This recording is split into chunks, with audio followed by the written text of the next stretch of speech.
Nama saya Alain Kompost. Sudah 40 tahun saya berkarya di negeri ini untuk mengabadikan keindahan alamnya melalui fotografi.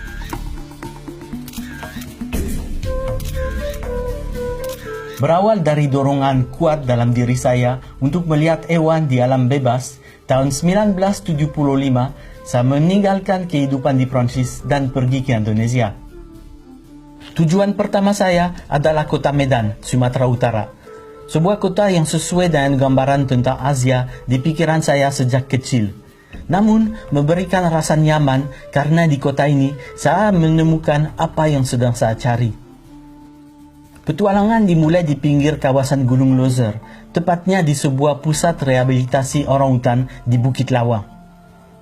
Di situ saya berinteraksi langsung dengan orangutan, menjelajahi hutan, belajar tentang hutan dan alam liar dari penduduk sekitar, dan memotret selama hampir setahun.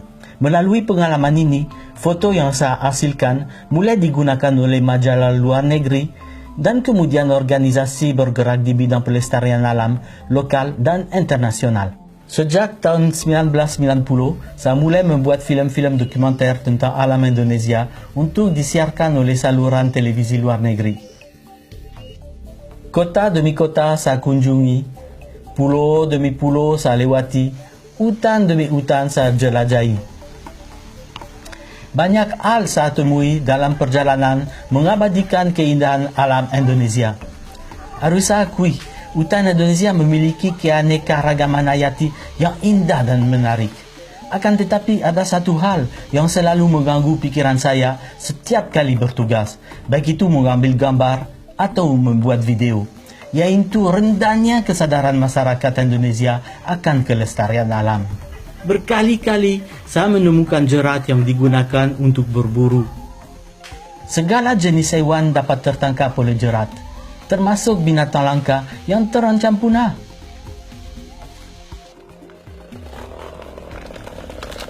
Pembalakan ilegal pun saya jumpai di dalam hutan. Pohon-pohon dibabat habis tanpa penanaman ulang.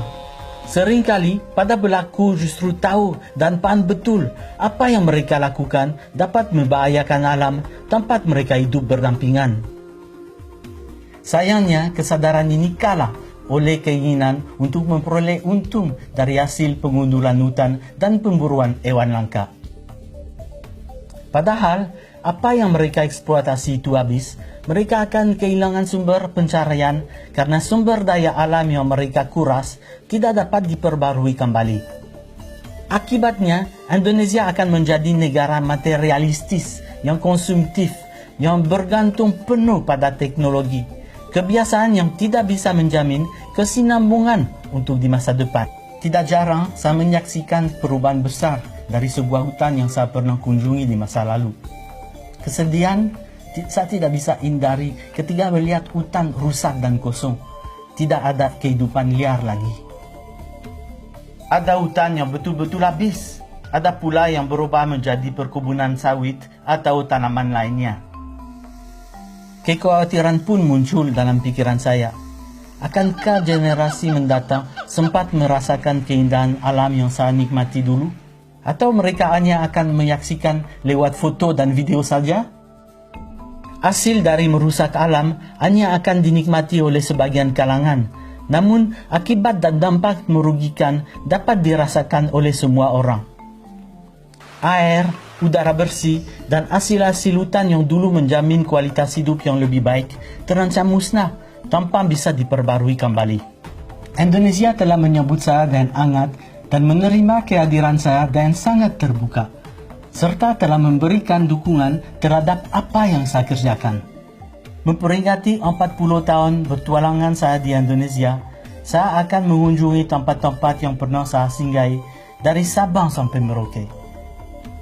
Dalam perjalanan panjang ini, saya akan menggunakan motor bertenaga listrik untuk merintis penggunaan suatu alat transportasi yang ramah lingkungan dan berpotensi untuk dikembangkan di masa depan.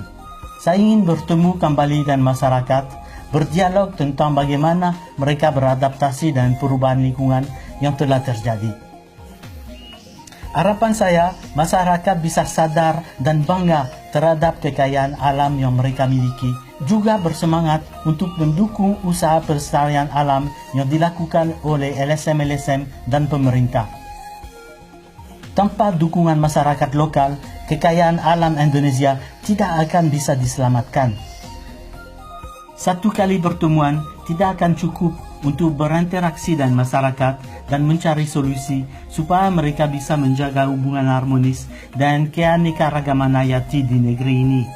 Untuk itu, saya ingin mengajak generasi muda untuk bergabung dalam sebuah forum. Melalui forum ini, kita akan terus berkomunikasi tentang masalah yang dihadapi dan mencari ide-ide untuk memberdayakan dan mengembangkan pendapatan masyarakat yang hidup di daerah dengan keanekaragaman hayati yang tinggi. Harapan saya, apa yang saya lakukan ini bisa menjadi titik awal suatu gerakan masyarakat yang hidup di sekitar kawasan konservasi, agar nantinya mereka rasa memiliki, mencintai, dan menjaga keutuhan ekosistem yang selalu akan jadi bagian penting dari kehidupan mereka.